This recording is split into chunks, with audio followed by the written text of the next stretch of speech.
Assalamualaikum warahmatullahi wabarakatuh. Perkenalkan, nama saya Santi Kusmayanti dari kelompok 1. Di sini saya akan mempresentasikan tentang apresiasi naskah drama Membebaskan Dewi. Selanjutnya di sini saya akan menjelaskan beberapa poin. Yang pertama ada naskah drama.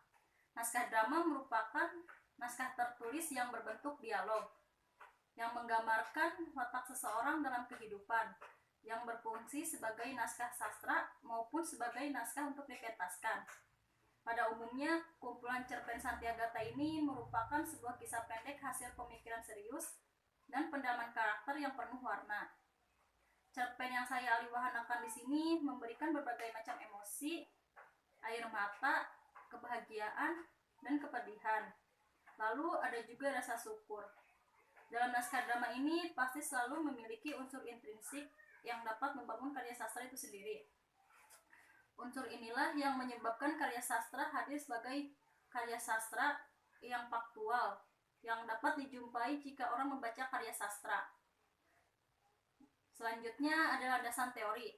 Teori yang saya ambil dari alihwahana Membebaskan Dewi ini menggunakan teori Sapardi. Karena dalam naskah drama ini terdapat beberapa kosakata yang saya tambahkan, seperti penambahan pada dialognya.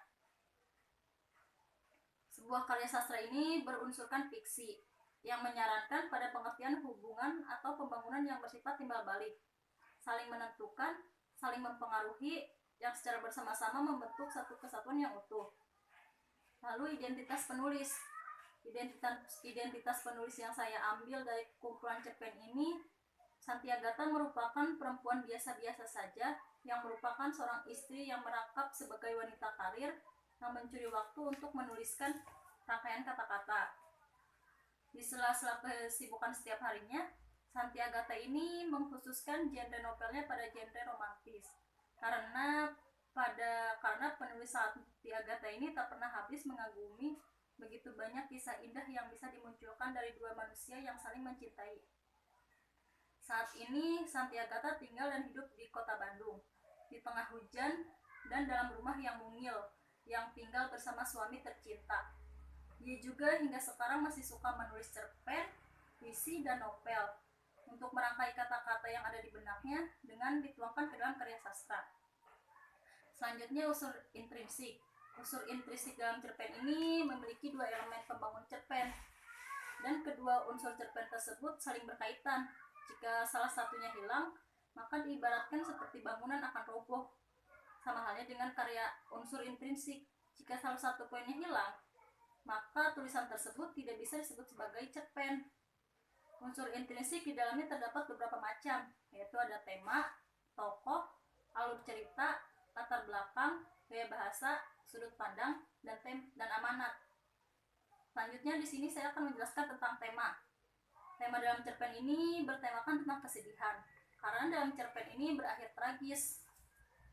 Seperti pada cerpen ini, Keisha sangat sedih atas kehilangan semua teman-temannya dan orang yang dicintainya, yaitu David.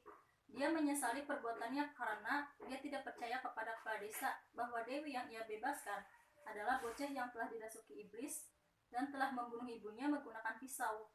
Lalu dia membawa Dewi pergi ke kota, dan pada akhirnya Dewi membunuh semua teman-temannya termasuk Keisha. Selanjutnya penokohan. Penokohan yaitu orang yang terlibat dalam cerita dan penentuan karakter atau sifat karakter dalam cerita. Karakter yang diberikan dapat digambarkan dalam cerpen, pemikiran, pandangan, dalam melihat sebuah masalah. Tokoh yang terlibat dalam cerpen ini yang pertama ada Keisha, yaitu mahasiswi yang sedang KKN. Dewi, seorang anak yang dipasung kepala desa karena telah dirasuki iblis dan membunuh ibunya. Lalu kepala desa, orang yang mengatur desa terpencil itu. David, pemimpin grup KKN. Diana, salah satu anggota KKN. Elisa, teman Keisha yang bertubuh mungil. Nita dan Carla, teman Keisha. 4 orang laki-laki, penduduk desa 1 dan penduduk desa 2. Alur atau plot. Dalam cerpen ini terdapat alur maju, karena alur cerita yang mana jalan ceritanya berurutan atau runtut dari awal hingga akhir, atau sesuai dengan tahapan yang di atas. Selanjutnya latar.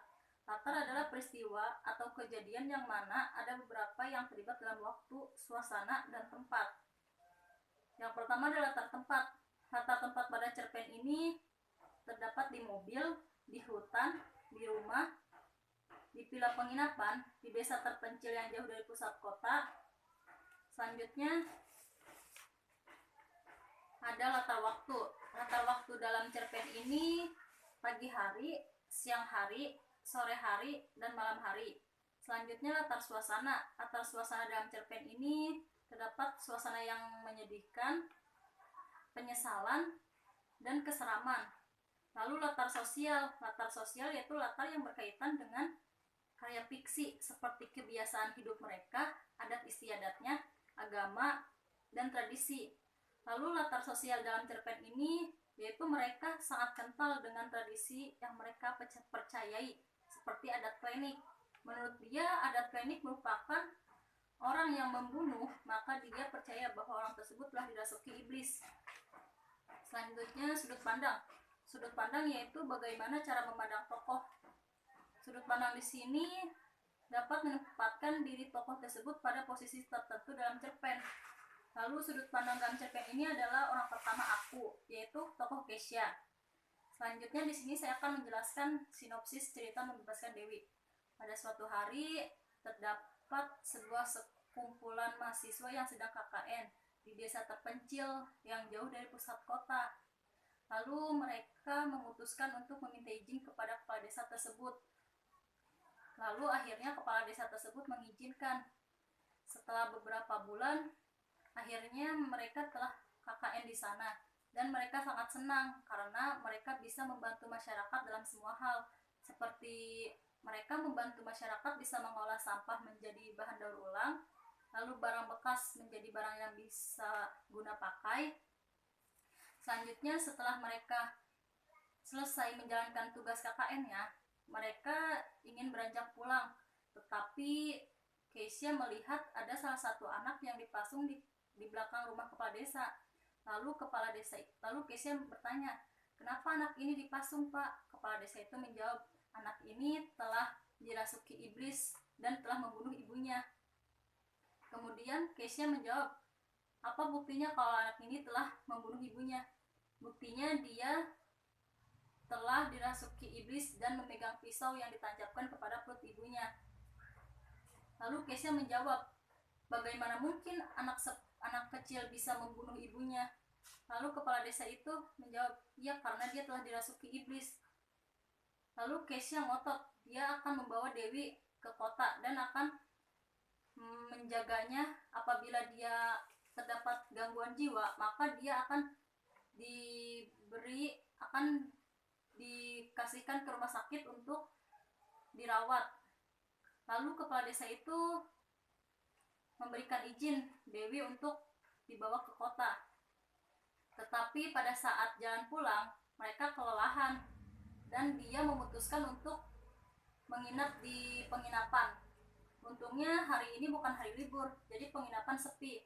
Setelah itu mereka istirahat di sebuah villa penginapan dan Dewi tidur dengan Kesha. Lalu setelah teman-temannya tertidur, Kesha dan Dewi tertidur, tetapi pada malam hari Dewi pergi dan Kesha mencarinya. Lalu Kesha turun ke ruang tamu untuk melihat teman-temannya yang sedang tertidur. Tetapi suasana di sana sangat sepi dan gelap, tidak ada satu cahaya pun. Lalu Kesha mendekati teman-temannya dan Kesha kaget dan menjerit melihat bahwa temannya sudah mati dan penuh darah. Lalu Kesha mencari Dewi. Setelah itu Dewi datang di pojok sebuah pintu sambil bilang, "Shh." Lalu Kesha menjawab, siapa itu? Aku Dewi. Dan Dewi berkata kepada Kesha, aku akan membunuhmu. Lalu Kesha menjawab, kenapa kau membunuh mereka?